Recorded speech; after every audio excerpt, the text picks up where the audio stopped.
Salat adalah ibadah fisik paling utama bagi seorang makhluk. Mulai dari takbiratul ihram ditutup dengan salat, dan dia adalah wujud tauhid manusia secara individual. Ketika sholatnya beres, selamat dia, karena dengan sholatnya Rasulullah memberikan syafaat untuknya, selamat dia dari siksa neraka. Tapi ketika sholatnya rusak, kata Rasulullah, wa in fasadat faqad khaba wa khasara. Apabila sholatnya rusak, celaka dia, rugi dan celakalah dia. Kenapa rugi? Kebaikannya sebelum sholat itu tidak sampai ke akhirat, karena lokomotifnya hancur kan, rusak, tidak bisa membawa gerbong amal solehnya ke akhirat. Dan celaka dia. Kenapa celaka? Karena tidak ada jaminan Rasulullah untuk memberikan syafaat. Karena syarat seseorang mendapatkan syafaat, dia punya tauhid. Kalau syirik, tidak dapat syafaat. Nah, inilah salat. Kenapa menjadi rukun Islam yang kedua? Tapi salat kita pun dihancurkan dengan fitnah COVID-19. Gara-gara COVID-19, masjid sepi, di lockdown, tidak boleh ada yang salat. Betul? Allahu Akbar. Sadarkah kita? Inilah yang dihancurkan oleh iblis dan dajjal. Tauhid kita, rontok tauhid rububiyah kita. Itu fenomena akhir zaman ya. Betul? Tuh kan jujur tuh. Iya. Hati-hati, kalau berat kita melangkahkan kaki ke masjid, jangan harap kaki kita akan menuntun kita ke surga, Bapak Ibu. Jika berat kita melangkahkan kaki menuju kebaikan, jangan harap kaki kita akan menuntun kita ke surga. Ada orang yang tetangga masjid tapi tidak mau ke masjid. Ketika mati, itu kerananya dibawa, ada orang seperti ada yang narik ke belakang. Gak pernah sampai-sampai ke masjid itu. Masjid itu menolak jasadnya. Lagi hidup aja nggak pernah datang ke masjid. Lu udah mati mau datang ke masjid, nggak mau pergi sana, kata malaikat, nggak bisa masuk. Ini kejadian kisah nyata di Pakistan. Itu kata Rasulullah SAW. Baik Bapak Ibu sekalian umat Allah, ini filosofinya. Kenapa kita harus menghadap ke Ka'bah? Karena Ka'bah lurus dengan Allah, dengan arsy Allah, sehingga sucinya arsy Allah hadir di Ka'bah dan sekitarnya. Maka masjid dia dinamakan Masjidil Haram. Salat kita di sana langsung pada poros semesta 100.000 kali lebih baik daripada salat di manapun. Bapak Ibu, sekarang kita bicara energi. Lupakah kita kalau manusia adalah transmitter energi, betul? Kalau kita hancurkan tubuh kita sampai partikel yang terkecil, atom, maka kita akan mendekati ada nukleus dan proton sebagai inti atom, proton dan neutron sebagai nukleus inti atom, dan ada elektron yang terus berputar berlawanan dengan arah jarum jam. Apa yang menyebabkan energi elektron berputar mengelilingi inti atom terus menerus selama kita hidup? Energi, ruh. Maka energi tidak pernah bisa dimusnahkan, Bapak Ibu. Dan elektron berputar berlawanan dengan arah jarum jam. Itulah kita, manusia transmitter energi. Contohnya begini, ketika kita berjalan, di depan kita ada pertigaan. Ketika kita belok kanan, kita berpapasan dengan UAS misalnya. Apalagi UASnya sudah menikah. Jadi iri saya.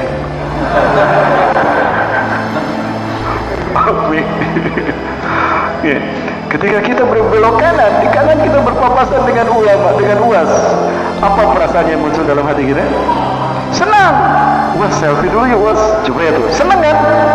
Tapi ketika kita belok kiri, di sebelah kiri kita berpapasan dengan preman.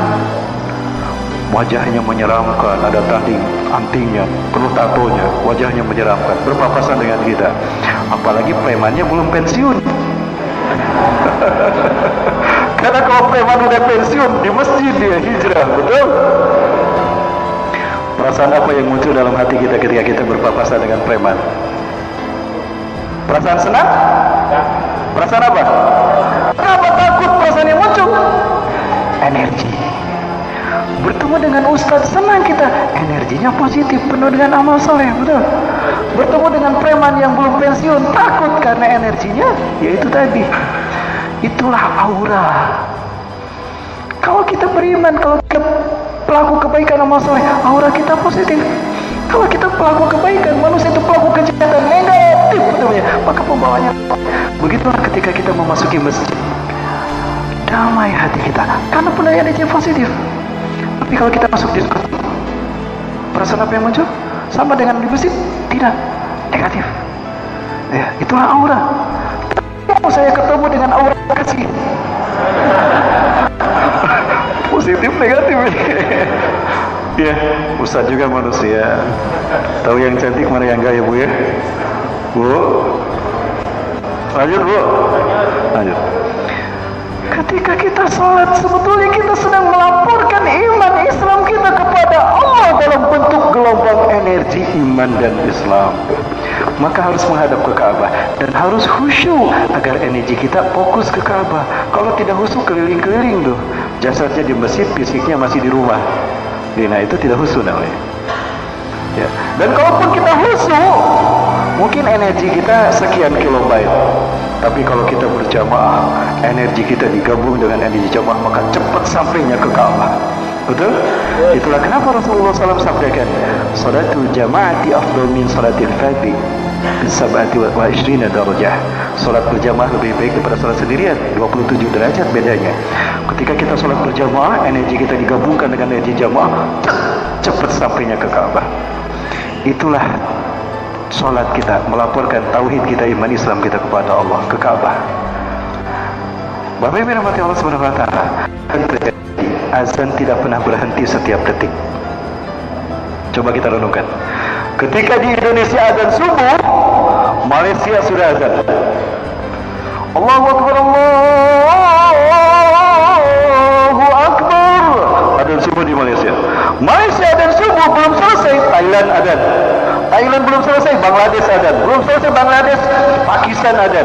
India azan. India azan belum selesai, Pakistan azan. Terus ketika perairan Atlantika azan subuh, Indonesia Timur sudah azan zuhur.